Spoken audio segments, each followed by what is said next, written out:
Dear colleagues, I stand before you as lives continue falling apart in the Gaza Strip, torn apart in the most brutal and devastating ways. I stand before you as more than 35,000 Palestinians have been killed, 80,000 have been maimed, 2 million have been displaced, and everything has been destroyed. No words can capture what such loss and trauma signifies for Palestinians, their families, communities, and for our nation as a whole. As Palestinians in Gaza have been pushed to the very edge of the Strip, to the very brink of life, and in the ever-narrowing space they are besieged in, bombs and bullets continue hunting them down. I stand before you as famine is settling in, by design and by the decision of the Israeli government, killing the most vulnerable among our people, children and women. Israel closed the crossings instead of opening them, including the Rafah crossing, seizing by force the Palestinian crossings point of Rafah. Humanitarian convoys were attacked with its blessing, and the UNRWA headquarters was assaulted with its complicity. At the time where the world was calling to flood Gaza with humanitarian aid and calling for a ceasefire, Israel imposed a drought. Its plan has not changed: destroy and displace. I stand before you as every inch of Gaza has witnessed massacres, as mass graves continue to be uncovered where hospitals used to stand, as the world is barely starting to grasp the cruel and extensive nature of the actions committed against the Palestinian people. I stand before you as the Israeli Prime Minister is ready to kill thousands more to ensure his political survival, as he openly declares the Palestinian state is an existential threat, and together with his co-conspirators continues, 76 years after the Nakba, to try and finish the job. Israel's war is against the Palestinian people as a whole. Its occupation forces and settlers kill daily in the West Bank, including East Jerusalem.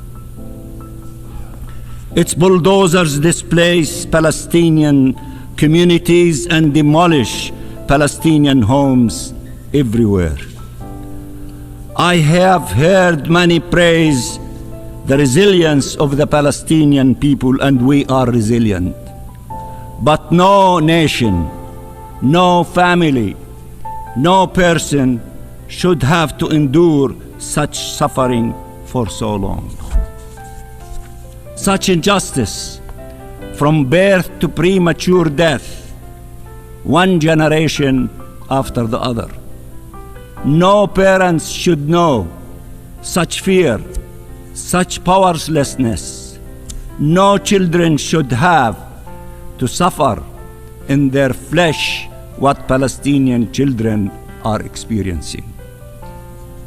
As we speak, 1.4 million Palestinians in Rafah wonder if they will survive today and wonder where to go next. There is nowhere left to go.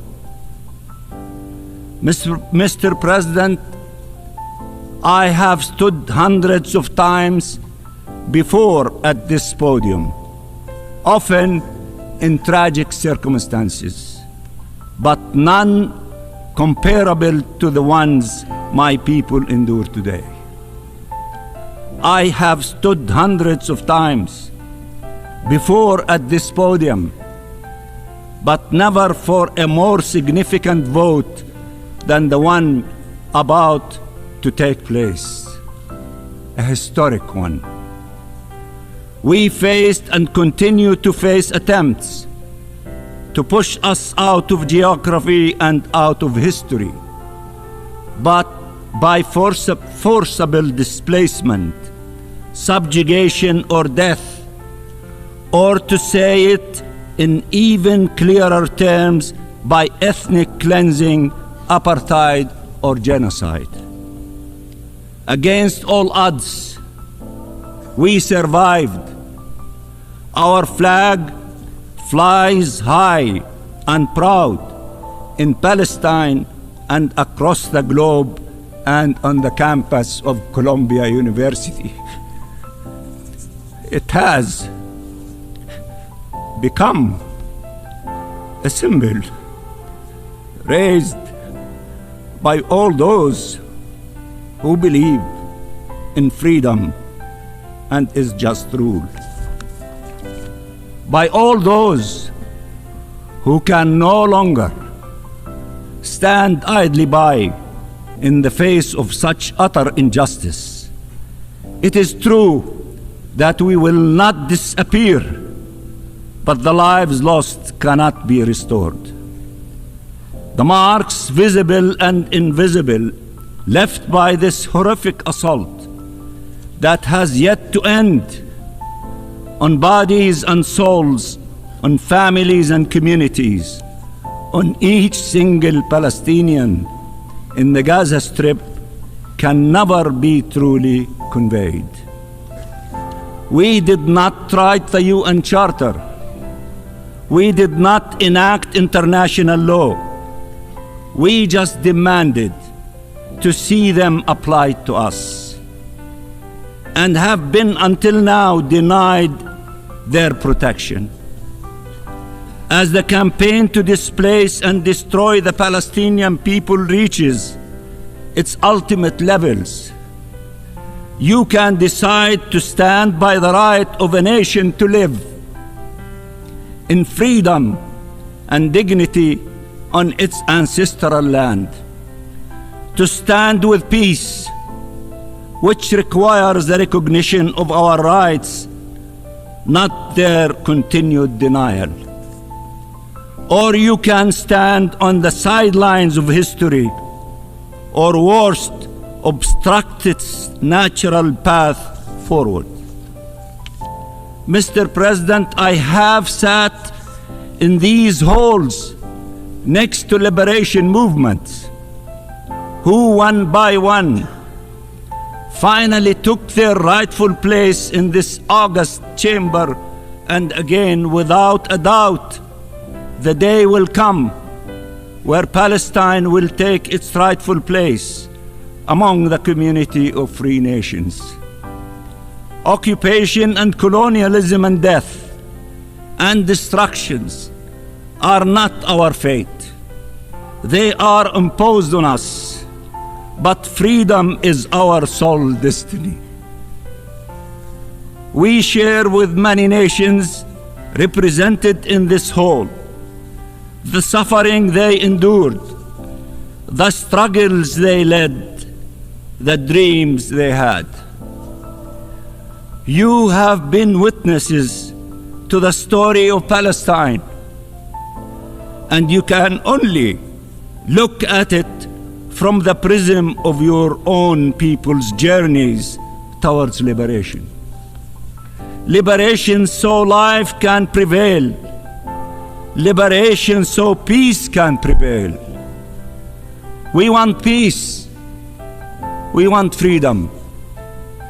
There is no word harder to pronounce when tens of thousands of your people have been killed. We do not use it lightly. We want peace. Our freedom is not an obstacle to peace. It is the only path leading to it. If you do not support our freedom, you do not support peace. Our right to self-determination, to independent statehood, to membership of these United Nations cannot be subject to an Israeli veto. They are not up for negotiations. They are our inherent rights as Palestinians. Israel is clear that it wants to destroy Palestinian statehood. What does it mean to be for the two-state solution if you allow for the destruction of the Palestinian state? Mr. President, dear colleagues, dear brothers and sisters, dear friends, Palestine has been for generations of your compatriots the ultimate test for humanity's ability to live up to its promises. And it is once again, for this generation, the ultimate measure of the quest for justice. Its name was embraced by your founding fathers and your greatest leaders and by our peoples. It is an integral part of the legacy of your ancestors and of the engagement of your younger generations. People from all creeds and faiths and race and age, in the biggest cities and in the most remote villages, are mobilizing for Palestine, mobilizing for a ceasefire, for an end of the occupation, for freedom and justice, and for peace. Mr. President, the UN Charter was often invoked during our negotiations, and we will always abide by the Charter, including when the processes it forces and limitations it imposes are to our detriment, and including after having been confined in an observer status for 50 years now. We wish from all those who invoked the Charter to abide by the right of the Palestinian people to self-determination guaranteed by the Charter, to confront the acquisition of Palestinian territory by force, denounced by the Charter, to preserve future Palestinian generations from the scourge of occupation and war as foreseen by the Charter. A yes vote is a vote for Palestinian existence. It is not against any state, but it is against the attempts to deprive us of our state. That is why the Israeli government is so opposed to it, because they oppose our independence and the two-state solution altogether. It is an investment in peace and thus empowers the forces of peace. How can anyone explain that Israel was admitted to the United Nations 75 years ago on the power of a resolution that foresaw two states, and without awaiting an end of the conflict, and while continuing to deny our rights and our existence, and that the state of Palestine 75 years later is still required to wait and remains met by a closed door preventing it from being admitted to this organization. Your vote today, of course, says a lot about your solidarity with Palestine, but also about who you are and what you stand for.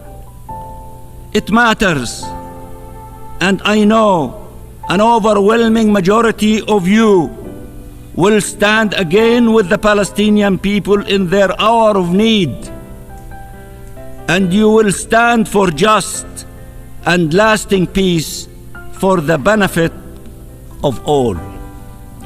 In simple words, voting yes is the right thing to do. And I can assure you, you and your country for years to come will be proud to have stood for freedom, justice, and peace in this darkest hour. As everyone is saying, free Palestine, and peace for all. And I repeat, free Palestine, and vote yes for the resolution. And I thank you so much.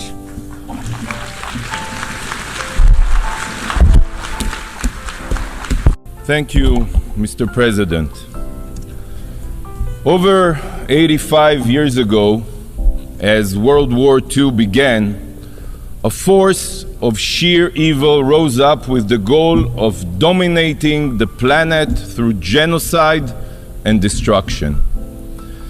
After Hitler's rise to power, the Nazis sought to subjugate humanity under their iron fist while annihilating the Jewish people, but not only us, all those who they deemed subhuman. But in the face of this genocidal plot, the forces of good came together in order to end this horror, to return freedom and peace to the world. And following the Allies' victory, this institution here, the United Nations, was founded with the mission of ensuring such tyranny never raises its ugly head again, never. Today, you are about to do the exact opposite and advance the establishment of a Palestinian terror state, which will be led by the Hitler of our times. The Hitler of our times.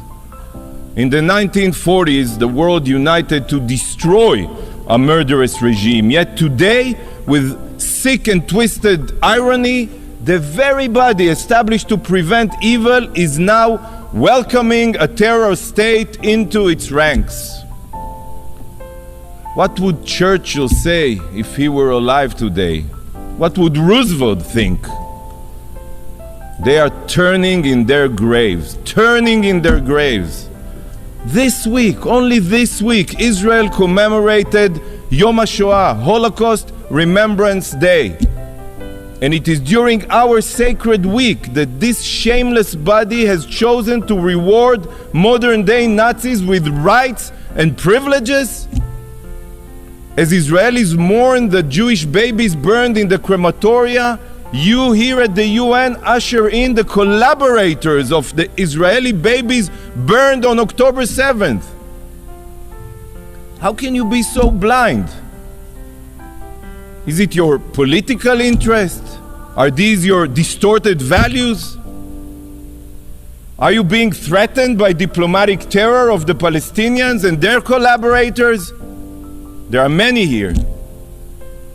Colleagues, today's destructive vote is not only opening the UN's doors to the terror-supporting Palestinian Authority. If it was, then it would be bad enough. But as you all know, the Palestinian Authority does not even have control of its own territory. Do you know who controls Gaza? You probably have forgotten, because in all of your resolutions here since October 7th, you have failed to even call them out by name. So I'll remind you, it's the terrorists of Hamas. But Hamas doesn't only control Gaza. Hamas has also taken over Palestinian neighborhoods, Palestinian villages in Judea and Samaria, what you call the West Bank. In every poll, Hamas today is predicted to win Palestinian elections, if they ever happen. So today, the General Assembly is not only about to grant the rights of a state to the Palestinian Terror Authority. Today you are also about to grant privileges and rights to the future terror state of Hamas. You have opened up the United Nations to modern-day Nazis, to genocidal jihadists committed to establishing an Islamic State across Israel and the region, murdering every Jewish man, woman, and child. It makes me sick. Sick. In the years to come, you will have to explain how, in opposition to all morality and the UN Charter, you did everything to give a state to a group of mass murderers, to the Hitlers of our times. So here it is. I present to you the future outcome of today's vote. This is the outcome of your vote. Soon to be President Yihya Sinwar, President Tyrant of the state of Hamas, sponsored by the UN, by the way. And he owes his deepest gratitude to you, the General Assembly. When Hamas rises to power, the Palestinian representative who just spoke here, you know what will happen to him. He will be recalled. And if he returns, he will likely be thrown off a rooftop by Hamas, just as the Palestinian Authority representatives were when Hamas took over Gaza back in 2006-07. And in his place, this body will welcome a Hamas representative to its ranks, a terrorist diplomat whose stated goal is Jewish genocide, just like his Iranian counterpart here. With this new precedent, we may see here representatives of ISIS or Boko Haram that will sit among us. You know what? This will be fitting for the new moral standard being set here today, giving the rights of a state to an entity that is already partially controlled by terrorists and will be replaced by a force of child-murdering Hamas rapists. Unbelievable. Truly unbelievable. What you are carrying out today is reminiscent of how the powers of Europe capitulated to Hitler in the Munich Agreement. The UN is targeting the law-abiding democracy of Israel while appeasing the Nazi jihadist forces of Hamas and Iran. And Churchill's remarks then on the choice of cowardice and appeasement in the face of murderous dictators are relevant to your vote today. Because today you have a choice between weakness, shame, and conciliation, and fighting a war against terror. And sadly, you will choose weakness, but you will receive in return not only shame, but war in the future as well. Bravo. Colleagues, today another travesty is being committed here by the General Assembly, an unforgivable act, the destruction of the United Nations Charter. The UN Charter, the sacred document which serves as the foundation of everything we are supposed to do here, is being trampled upon. It is being thrown out the window. You are spitting on the very values that were formulated to bind this organization. With today's destructive resolution, you are circumventing the Security Council, ignoring its decision, and violating the norms this organization has abided by. The Charter was drafted for a reason, but most of you care nothing for the qualifications it outlines. So let me remind you what the Charter says about admitting new UN membership. Membership in the United Nations is open to all other peace-loving states which accept the obligations contained in the present Charter, peace-loving. Number two, the admission of any such state to membership in the United Nations will be affected by a decision of the General Assembly upon the recommendation of the Security Council. With today's vote, you are not only bypassing the Security Council in violation of the Charter, but you are bastardizing the meaning of peace-loving. You know that the Palestinians are the exact opposite of peace-loving. You know this. Since they rejected the UN partition plan in 1947, they rejected it. They have only tried to destroy Israel time and again. They are terror-loving, not peace-loving. They are anything but peace-loving. The Palestinian Authority pays lifelong salaries to terrorists. It's in their budget. They teach martyrdom and jihad in their classrooms. They glorify death and murder. The Palestinians indoctrinate their children to murder Israelis and commit terror attacks. And then, when Israel defends herself, the Palestinian representative comes here, stands here, shedding his crocodile tears, as if he did not send all of them to commit suicide or terror attacks. Not a single Palestinian leader, not even one, has condemned the October 7th massacre. He calls the Hamas his brothers. And this is who you want to bestow the rights of a state upon? A terror entity? As long as so many of you are Jew-hating, you don't really care that the Palestinians are not peace-loving. Despite your obligation to the UN Charter, you are here today to expose what the Charter truly means to you. When it comes to the lives of Israelis and Jews, the UN Charter means nothing to you. Nada, kaput. By ignoring the Charter and granting the Palestinians the privileges of a member state, you are proving that morality is just a slogan for you, while politics and interests prevail. To you, the UN Charter is just a meaningless document, and the vote today will prove that. You know what you're doing today? Today you are gutting the Charter, and you are doing it in the wake of the most brutal massacre of my people since the Holocaust, on the ashes of the October 7th massacre. Why? This day will go down in infamy.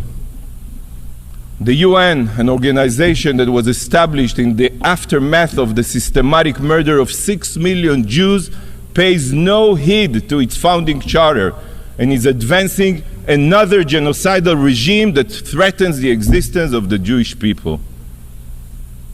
And I want the entire world to remember this moment, to remember this immoral act. So today, I will hold up a mirror for you. A mirror. This is your mirror. So that you can see exactly what you are inflicting upon the UN Charter with this destructive vote. This is